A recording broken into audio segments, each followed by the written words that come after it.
n'est pas difficile de dire, alors il n'est pas difficile d'écrire.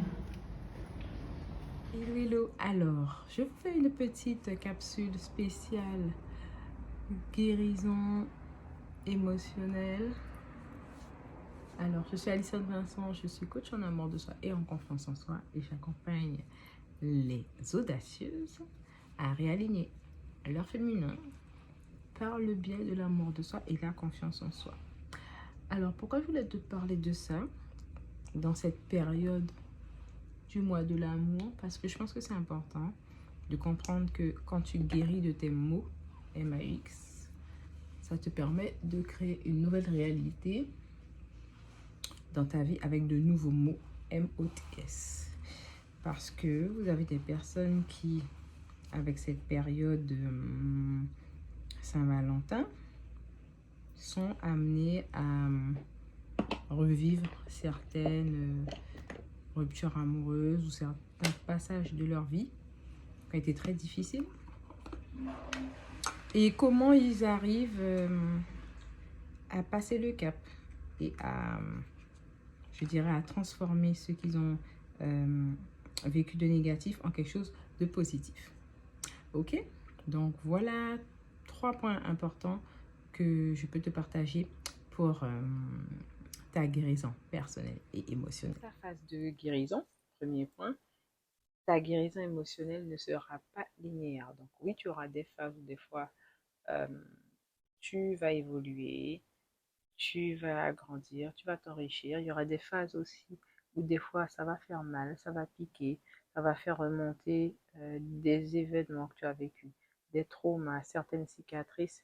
Et dans ces événements qui vont revenir, qui vont ressurgir, c'est là que tu vas trouver la force de te dire, ben, qu'est-ce que je ne veux plus, quels sont les schémas que je casse, quelles sont les fondations que je décide de briser pour créer quelque chose de nouveau, quelque chose de sain, quelque chose de plus aligné, quelque chose de plus authentique qui me corresponde et me permette de m'établir telle que je suis, la femme que je suis et la femme que j'ai envie de devenir et que j'aspire à devenir chaque jour au quotidien. D'accord?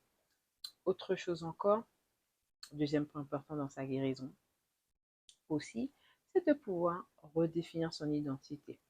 Tu es un être à part entière. Il faut que tu le saches, tu es un être à part entière. Donc, c'est important pour toi de savoir qu'est-ce que tu es et tu affirmes clairement sur toi. Qu'est-ce que tu te dis au quotidien comme langage? Est-ce que tu as un langage doux envers toi-même, un langage critique, un langage agressif, pessimiste? Quel est le type de langage que tu emploies sur toi? Les affirmations positives, c'est une très bonne chose. Cependant, l'affirmation positive sans action ne sert à rien.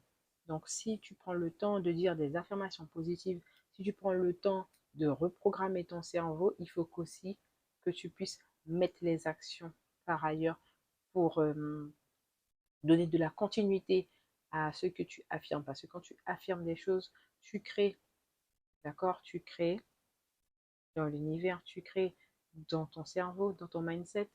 Et après, pour pouvoir aligner esprit et âme, il faut mettre l'action. C'est pas que la motivation qui va te permettre de guérir. Il faut que tu puisses faire des actions, de te rapprocher de professionnels de qualité et experts, que toi, tu sois prête à traverser aussi cette part sombre de toi pour que tu puisses être pleinement dans ta lumière. Tu ne peux pas être dans cette connaissance de toi si tu vois, tu ne vas pas traverser et explorer ces parts de ténèbres qui vont te permettre de faire rejaillir le côté lumière et de te rééquilibrer, te réaligner sur la partie lumière. Dernier point important, ton entourage. Parce que oui, l'entourage de qualité, il compte énormément. Donc, quand tu sais que tu as envie de guérir, accompagne-toi des bonnes personnes. Choisis des personnes qui vont vibrer dans la même fréquence que toi, qui auront une façon de voir, une vision, une énergie qui te correspondent et qui sont alignées avec toi. Ça aussi, ça fait partie du process de guérison. Fais des choses qui te nourrissent avec ces personnes-là. Des choses qui t'enrichissent, qui te font grandir, qui te fortifient. Parce que ce qu'on a vécu comme épreuve est un moyen de transformer notre destinée. Je le répète, ce qu'on a vécu de difficile, de traumatisant, est un élément transcendant pour te permettre de t'épanouir, de te réaligner et de te créer une nouvelle vérité, une nouvelle vie qui te correspond beaucoup plus, qui est beaucoup plus alignée à toi et qui est beaucoup plus authentique par rapport à la personne que tu es. Donc voilà, j'espère en tout cas que tu as aimé cette petite vidéo pendant ton petit moment self-care.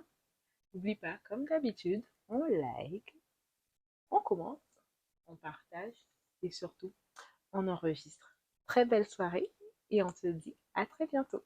Bye bye.